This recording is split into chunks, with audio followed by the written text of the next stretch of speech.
ನಮಸ್ಕಾರ ವೀಕ್ಷಕರೇ, ಇಂದಿನ ರಿಸಲ್ಟ್ ನಲ್ಲಿ ಹೈಲೈಟ್ ಆದ ಮೊದಲ ವಿಷಯ ಅದು ಬಂಗಾಳದಲ್ಲಿ ಬಿಜೆಪಿ ಸುನಾಮಿ ಅಂತ ಗೆಲುವು. ಕೌಂಟಿಂಗ್ ಮುಂದುವರೆದಿರೋ ಹೊತ್ತಲ್ಲಿ ಬಿಜೆಪಿ 200ರ ಗಡಿಯನ್ನು ಕೂಡ ತಲುಪಿರೋದು ಕಾಣಿಸ್ತಾ ಇದೆ. ಇನ್ನೊಂದು ದಿಕ್ಕಲ್ಲಿ ಅತ್ಯಂತ ದೊಡ್ಡ ಅಚ್ಚರಿಗೆ ದಾರಿ ಮಾಡಿಕೊಟ್ಟಿರೋದು ತಮಿಳುನಾಡು. ದ್ರಾವಿಡ ನೆಲದಲ್ಲಿ ಈ ಬಾರಿ ಮತ್ತೊಮ್ಮೆ ಡಿಎಂಕೆ ಬರಬಹುದು ಅನ್ನೋ ನಿರೀಕ್ಷೆ ಇತ್ತು. ಇಲ್ಲ, ಪ್ರತಿ ಸಲದಂತೆ ಅವರಿಲ್ಲದಿದ್ರೆ ಇನ್ನೊಬ್ರು ಅನ್ನೋ ಹಾಗೆ ಎಐಎಡಿಎಂಕೆ ಬರ್ತಾ ಇತ್ತು. ಆದ್ರೆ ಈ ಬಾರಿ ವಿಜಯ್ ಎಲ್ಲರನ್ನೂ ಸೈಲೆಂಟ್ ಮಾಡಿದ್ದಾರೆ.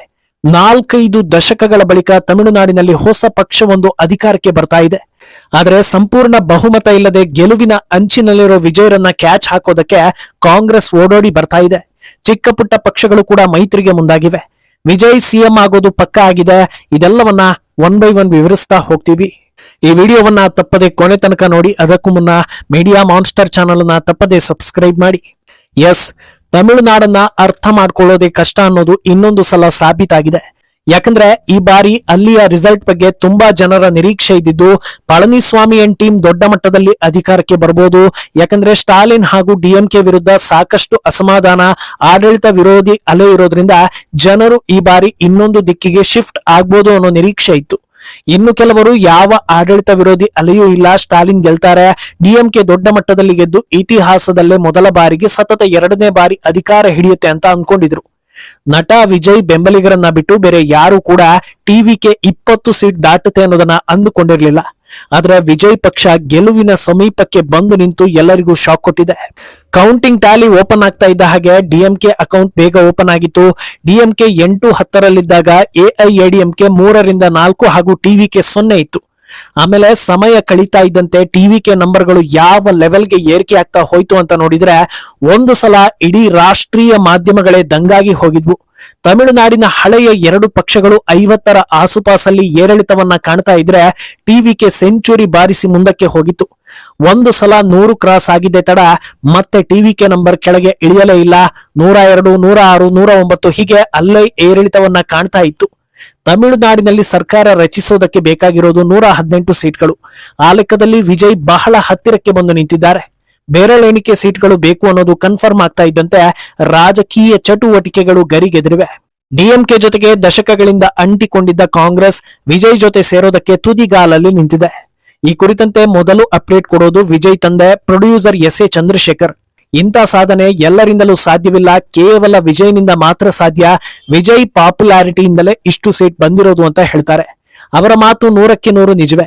ಯಾಕಂದ್ರೆ ತಮಿಳುನಾಡನ್ನ ಬಿಟ್ಟು ಬೇರೆ ಯಾವ ರಾಜ್ಯದಲ್ಲೂ ಇದು ಸಾಧ್ಯ ಆಗೋದಿಲ್ಲ. ಯಾಕಂದ್ರೆ ಸಿನಿಮಾದಲ್ಲಿ ಫೈಟ್ ಮಾಡಿ ವಿವಿಧ ಪಾತ್ರಗಳಲ್ಲಿ ಅಭಿನಯಿಸಿ ಎಲ್ಲಾ ಸಮಸ್ಯೆಗಳನ್ನು ಬಗೆಹರಿಸೋ ಹೀರೋಗಳಿಂದ ಮಾತ್ರವೇ ಸಮಾಜದ ಸಮಸ್ಯೆ ಬಗೆಹರಿಸೋದಕ್ಕೆ ಸಾಧ್ಯ ಅನ್ನೋ ಸೀಕ್ರೆಟ್ ತಿಳಿದಿರೋ ಏಕೈಕ ಬುದ್ಧಿವಂತರು ತಮಿಳುನಾಡಿನಲ್ಲಿ ಇರೋದ್ರಿಂದ ಬೇರೆ ಯಾರಿಂದಲೂ ಇದು ಸಾಧ್ಯವಿಲ್ಲ ಅನ್ನೋದು ವಾಸ್ತವ. ಆದ್ರೆ ಇದರ ಬೆನ್ನಲ್ಲೇ ಅವರು ನಮಗೆ ಕಾಂಗ್ರೆಸ್ ಜೊತೆ ಮೈತ್ರಿ ಮಾಡ್ಕೊಳ್ಳೋದಕ್ಕೆ ಇಷ್ಟ ಇದೆ, ಅದು ದೊಡ್ಡ ಲೆಜೆಂಡರಿ ಪಕ್ಷ, ಯಾರ್ಯಾರದ್ದು ಜೊತೆಗೆ ಮೈತ್ರಿ ಮಾಡ್ಕೊಂಡು ಇವತ್ತು ಈ ಸ್ಥಿತಿಗೆ ಬಂದಿದ್ದಾರೆ, ಅದೇ ನಮ್ಮ ಜೊತೆ ಬರಲಿ, ವಿಜಯ್ ಪವರ್ ನಿಂದ ಮತ್ತೆ ಕಾಂಗ್ರೆಸ್ ಚಿಗುರಲಿದೆ ಅಂತ ಹೇಳಿದ್ದಾರೆ. ದಳಪತಿ ತಂದೆಯೇ ಇಂಥ ಮಾತು ಹೇಳಿರುವಾಗ ನಾವ್ಯಾಕೆ ಸುಮ್ಮನೆ ಇರಬೇಕು ಅಂತ ಕಾಂಗ್ರೆಸ್ ವಲಯದಲ್ಲೂ ಮೈತ್ರಿ ಉತ್ಸಾಹ ಗರಿಗೆದರಿದೆ. ತಮಿಳುನಾಡು ಕಾಂಗ್ರೆಸ್ ಪ್ರಮುಖರು ಗಾಂಧಿ ಫ್ಯಾಮಿಲಿ ಹಾಗೂ ಎಐಸಿಸಿ ಅಧ್ಯಕ್ಷ ಮಲ್ಲಿಕಾರ್ಜುನ ಖರ್ಗೆಗೆ ಸಂದೇಶವನ್ನ ರವಾನಿಸಿದ್ದಾರೆ. ಮೇಲಿನವರು ಬಂದು ಮಾತುಕತೆ ನಡೆಸಿ ಎಲ್ಲರೂ ಒಂದು ಇತ್ಯರ್ಥಕ್ಕೆ ಬಂದ್ರು ಅಂದ್ರೆ ಕಾಂಗ್ರೆಸ್ ಜೊತೆ ಮೈತ್ರಿ ಆಗುತ್ತೆ. ಸದ್ಯದ ಮಟ್ಟಿಗೆ ಕಾಂಗ್ರೆಸ್ ಸುಮಾರು 5 ಸೀಟ್ಗಳನ್ನ ಗೆಲ್ಲೋ ಸಾಧ್ಯತೆ ಇದೆ. ಇನ್ನು ಕಡಿಮೆ ಆಗೋ ನಂಬರ್ಗಳನ್ನ ಪ್ರತ್ಯೇಕ ಅಭ್ಯರ್ಥಿಗಳು ಚಿಕ್ಕ ಪುಟ್ಟ ಪಕ್ಷಗಳ ಮೈತ್ರಿಯಿಂದ ಸಾಧ್ಯವಾಗಿಸಬಹುದು ಅನ್ನೋ ಲೆಕ್ಕಾಚಾರ ನಡೆದಿದೆ. ಆದ್ರಿಂದ ಎಐಎಡಿಎಂಕೆ ಜೊತೆಗೆ ಟಿವಿಕೆ ಮೈತ್ರಿ ಸದ್ಯದ ಮಟ್ಟಿಗೆ ದೂರದ ಮಾತು ಅಂತಲೇ ಹೇಳಲಾಗ್ತಾ ಇದೆ. ಇನ್ನೊಂದು ದಿಕ್ಕಲ್ಲಿ ಡಿಎಂಕೆ ಇದೆ, ಅವರ ಜೊತೆ ಮೈತ್ರಿ ಸಾಧ್ಯವೇ ಇಲ್ಲ.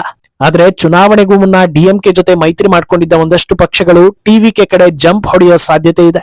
ಯಾಕೆ ಚಿಕ್ಕ ಪುಟ್ಟ ಪಕ್ಷಗಳು ಅಥವಾ ಪ್ರಮುಖವಾಗಿ ಕಾಂಗ್ರೆಸ್ ಈ ಮೈತ್ರಿಗೆ ಹಾತೊರಿತಾ ಇದೆ ಅನ್ನೋದರ ಹಿಂದೆ ಕೂಡ ಒಂದು ಬಲವಾದ ಕಾರಣ ಇದೆ. ಅದೇನಂದ್ರೆ ಯಾವಾಗ 1967ರಲ್ಲಿ ತಮಿಳುನಾಡಿನಲ್ಲಿ ಪ್ರಾದೇಶಿಕ ಪಕ್ಷಗಳು ಅಧಿಕಾರಕ್ಕೆ ಬಂದವೋ ಅಲ್ಲಿಂದ ಇಲ್ಲಿಯ ತನಕ ಬೇರೆ ಪಕ್ಷಗಳು ಅಧಿಕಾರವನ್ನೇ ಹಿಡಿದಿಲ್ಲ. ಡಿಎಂಕೆ ಹಾಗೂ ಎಐಎಡಿಎಂಕೆ ಆಲ್ಟರ್ನೇಟಿವ್ ಆಗಿ ಅಧಿಕಾರವನ್ನ ಹಿಡಿದ್ರೆ ಉಳಿದ ಪಕ್ಷಗಳು ಅವ್ರ ಜೊತೆ ಸೇರ್ಕೊಂಡು ನಾಮಕಾವಸ್ಥೆಗೆ ಸರ್ಕಾರದ ಭಾಗವಾಗಿ ಇರ್ತಾ ಇದ್ರು. ಆದ್ರೆ ಪವರ್ ಶೇರಿಂಗ್ಗೆ ಬಿಲ್ಕುಲ್ ಅವಕಾಶ ಇರಲೇ ಇಲ್ಲ. ಈಗ ದಿಢೀರಂತ ಹೊಸ ಪಕ್ಷವೊಂದು ತಲೆ ಎತ್ತಿದ್ದು ಅಲ್ಲಿರೋರೆಲ್ಲ ರಾಜಕೀಯ ಅನುಭವ ಇಲ್ಲದವರೇ ಹೆಚ್ಚು. ಇವರ ಜೊತೆ ಸೇರ್ಕೊಂಡ್ರೆ ಅನುಭವ ಇದೆಯಲ್ಲ ಅನ್ನೋ ಕಾರಣಕ್ಕಾದ್ರೂ ಪವರ್ ಶೇರಿಂಗ್ ಮಾಡ್ಕೊಳ್ತಾರೆ. ಅಲ್ಲಿಗೆ ದಕ್ಷಿಣದಲ್ಲಿ ಕರ್ನಾಟಕ, ತೆಲಂಗಾಣ, ಕೇರಳ ಹಾಗೂ ತಮಿಳುನಾಡಿನಲ್ಲೂ ಕಾಂಗ್ರೆಸ್ ಅಧಿಕಾರ ಪಡೆದುಕೊಂಡಂತಾಗುತ್ತೆ. ಈ ಕಾರಣಕ್ಕೆ ಕಾಂಗ್ರೆಸ್ ಉತ್ಸಾಹವನ್ನ ತೋರಿಸ್ತಾ ಇರುವಂತೆ ಕಾಣ್ತಾ ಇದೆ.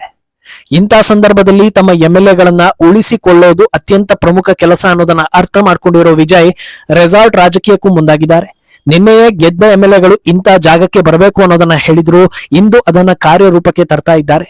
ಕಂಪ್ಲೀಟ್ ರಿಸಲ್ಟ್ ಬಂದು ಯಾರ ಜೊತೆ ಮೈತ್ರಿ ಆಗ್ಬೇಕು ಅನ್ನೋದು ಕನ್ಫರ್ಮ್ ಆಗಿ ಸರ್ಕಾರ ರಚಿಸೋ ಗಳಿಗೆ ತನಕ ಎಲ್ಲರನ್ನೂ ಸೇಫ್ ಗಾರ್ಡ್ ಮಾಡಬೇಕು ಅನ್ನೋ ಉದ್ದೇಶದಿಂದ ಈ ನಿರ್ಧಾರವನ್ನ ತೆಗೆದುಕೊಳ್ಳಲಾಗಿದೆ. ಆದ್ರೆ ಇಲ್ಲಿ ಗಮನಿಸಬೇಕಾಗಿರೋ ಒಂದು ಅಂಶ ಇದೆ. ಅದೇನಂದ್ರೆ ಈ ಎಂಎಲ್ಎಗಳನ್ನ ಹೈಜಾಕ್ ಮಾಡಿ ಯೂಸ್ ಇಲ್ಲ ಅನ್ನೋದು. ಯಾಕಂದ್ರೆ ಟಿವಿಕೆಯಿಂದ ಯಾರೆಲ್ಲ ಕ್ಯಾಂಡಿಡೇಟ್ ಇದ್ದಾರೆ ಅನ್ನೋದೇ ಬಹುತೇಕರಿಗೆ ಗೊತ್ತಿಲ್ಲ. ಎಲ್ಲಾ ಕ್ಷೇತ್ರದಲ್ಲೂ ಕೇವಲ ವಿಜಯ್ ಮುಖ ನೋಡಿಕೊಂಡು ಅಭ್ಯರ್ಥಿಗಳನ್ನ ಗೆಲ್ಲಿಸಿದ್ದಾರೆ. ಅದರಿಂದ ಟಿವಿಕೆ ಎಂಎಲ್ಎಗಳನ್ನ ಹೈಜಾಕ್ ಮಾಡಿ ಯೂಸ್ ಇಲ್ಲ. ಒಂದು ವೇಳೆ ಆ ರೀತಿ ಮಾಡೋದಕ್ಕೆ ಹೋಗಿ ಬೈ ಎಲೆಕ್ಷನ್ ಬಂತು ಅಂದ್ರೆ ಇನ್ನೂ ದೊಡ್ಡ ಮಟ್ಟದಲ್ಲಿ ವಿಜಯ್ ಅಭ್ಯರ್ಥಿಗಳನ್ನ ಗೆಲ್ಲಿಸೋ ಸಾಧ್ಯತೆ ಇರುತ್ತೆ. ಇನ್ನೊಂದು ದಿಕ್ಕಲ್ಲಿ ಉಳಿದ ಪಕ್ಷಗಳ ಕಡೆ ನೋಡೋದಾದ್ರೆ ಡಿಎಂಕೆಗೆ ತೀವ್ರ ಮುಖಭಂಗ ಆಗಿದೆ. ಯಾಕಂದ್ರೆ ಸಿಎಂ ಸ್ಥಾನದಲ್ಲಿದ್ದ ಸ್ಟಾಲಿನ್ ತಮ್ಮ ಸ್ವಂತ ಕ್ಷೇತ್ರದಲ್ಲಿ ಹೀನಾಯವಾಗಿ ಸೋತಿದ್ದಾರೆ. ಪುತ್ರ ಉದಯನಿಧಿಗೂ ಕೂಡ ಸೋಲಾಗೋ ಸಾಧ್ಯತೆ ದಟ್ಟವಾಗಿದೆ. ಹಿಂದೂ ಧರ್ಮವನ್ನ ನಾಶ ಮಾಡ್ತೀವಿ ಅಂತ ಪದೇ ಪದೇ ಹೇಳಿದ ವ್ಯಕ್ತಿಗಳು ತಾವು ಸೋಲೋದರ ಜೊತೆಗೆ ತಮ್ಮ ಪಕ್ಷವೂ ಕೂಡ ಹೀನಾಯವಾಗಿ ಸೋಲೋ ಹಂತಕ್ಕೆ ಬಂದಿದ್ದಾರೆ ಅನ್ನೋದು ದೊಡ್ಡ ಮಟ್ಟದಲ್ಲಿ ಚರ್ಚೆ ಆಗ್ತಾ ಇದೆ. ಇನ್ನೊಂದು ದಿಕ್ಕಲ್ಲಿ ಎಐಎಡಿಎಂಕೆ ಕತೆ ಇನ್ನೂ ಹೀನಾಯವಾದಂತಿದೆ. ಯಾಕಂದ್ರೆ ಪಳನಿಸ್ವಾಮಿಯನ್ನ ನಂಬಿಕೊಂಡು ಅವರು ಹೇಳಿದ ಎಲ್ಲಾ ಟರ್ಮ್ಸ್ ಅಂಡ್ ಕಂಡೀಷನ್ಗೆ ಒಪ್ಪಿ ಅಣ್ಣಾಮಲೈರನ್ನ ದೂರ ಮಾಡಿ ಸೀನಿಯರ್ ಲೀಡರ್ಗಳು ಪ್ರಭಾವಿಗಳನ್ನ ಸೇರಿಸಿಕೊಳ್ಳದೆ ಬೇಕಾಬಿಟ್ಟಿ ಟ್ರೀಟ್ ಮಾಡಿ ಮೈತ್ರಿ ಧರ್ಮ ಅಂತ ಹೇಳಿ ಪಳನಿಸ್ವಾಮಿಯನ್ನೇ ಸಿಎಂ ಅಭ್ಯರ್ಥಿ ಅಂತ ಘೋಷಿಸಿ ಅವರನ್ನ ಹೀರೋ ಮಾಡಿ ಬಿಂಬಿಸೋ ರೀತಿಯ ಹಾಡುಗಳನ್ನ ಮಾಡಿ ಪ್ರಚಾರ ಮಾಡಿದ್ದಕ್ಕೆ ಕೊನೆ ಪಕ್ಷ ಡಿಎಂಕೆಗಿಂತ ಹೆಚ್ಚು ಸೀಟ್ ಬರಬೇಕಿತ್ತು. ಆದ್ರೆ ಪಳನಿಸ್ವಾಮಿ ಕಡೆಯಿಂದ ಜಯಲಲಿತಾ ಪಕ್ಷವನ್ನ ಮೇಲೆತ್ತೋದಕ್ಕೆ ಆಗಿಲ್ಲ ಅಂದ್ರೆ ಈ ಬಾರಿ ಆ ವೋಟ್ಗಳೆಲ್ಲ ಟಿವಿಕೆ ಪಾಲಾಗಿದೆ ಅನ್ನೋ ರೀತಿ ಚರ್ಚೆ ಆಗ್ತಾ ಇದೆ.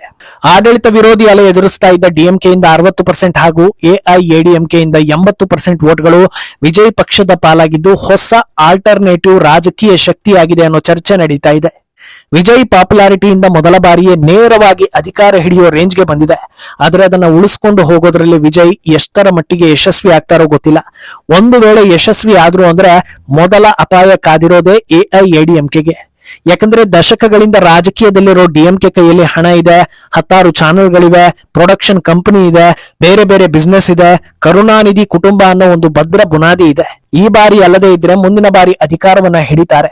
ಆದ್ರೆ ತುಂಡು ತುಂಡಾಗಿರೋ ಎಐಎಡಿಎಂಕೆ ಬಳಿ ಅದ್ಯಾವುದೂ ಇಲ್ಲ. ಜನ ಮೆಚ್ಚಿದ ಸೂಪರ್ ಸ್ಟಾರ್ ಸಿಎಂಗಳು ನಿಧನರಾದ ಬಳಿಕ ಆ ತೂಕದ ನಾಯಕರು ಆ ಪಕ್ಷಕ್ಕೆ ಬರಲೇ ಇಲ್ಲ. ವಾರಸುದಾರರು ಅಂತ ಜನರು ಯಾರನ್ನು ಗುರುತಿಸಿ ನೆಚ್ಚಿಕೊಂಡಿಲ್ಲ. ಅದರಿಂದ ಈ ಎಲೆಕ್ಷನ್ ವಿಜಯ್ ಗೆಲುವಿನ ಜೊತೆಗೆ ಒಂದಷ್ಟು ಸ್ಪೇಸ್ ಅನ್ನ ಕ್ರಿಯೇಟ್ ಮಾಡಿದೆ. ಮುಂದಿನ ದಿನಗಳಲ್ಲಿ ಅದನ್ನ ಯಾರು ಕಬ್ಜಾ ಮಾಡ್ತಾರೋ ಗೊತ್ತಿಲ್ಲ. ಆದ್ರೆ ಎಷ್ಟೇ ಪ್ರಭಾವಿ ಆಗಿದ್ರು, ಎಷ್ಟೇ ಬುದ್ಧಿವಂತ ಆಗಿದ್ರು, ಎಷ್ಟೇ ಆಡಳಿತ ಜ್ಞಾನಿ ಆಗಿದ್ರು ಆತ ಸಿನಿಮಾ ನಟ ಅಲ್ಲ ಅಂದ್ರೆ ಆತನಿಂದ ಏನು ಮಾಡೋದಕ್ಕೆ ಸಾಧ್ಯವಿಲ್ಲ. ಮುಂದೇನಾಗುತ್ತೆ ಅನ್ನೋದನ್ನ ಕಾದು ನೋಡ್ಬೇಕು. ಈ ಬಗ್ಗೆ ನಿಮ್ಮ ಅಭಿಪ್ರಾಯವನ್ನ ತಪ್ಪದೆ ಕಮೆಂಟ್ ಮೂಲಕ ತಿಳಿಸಿ.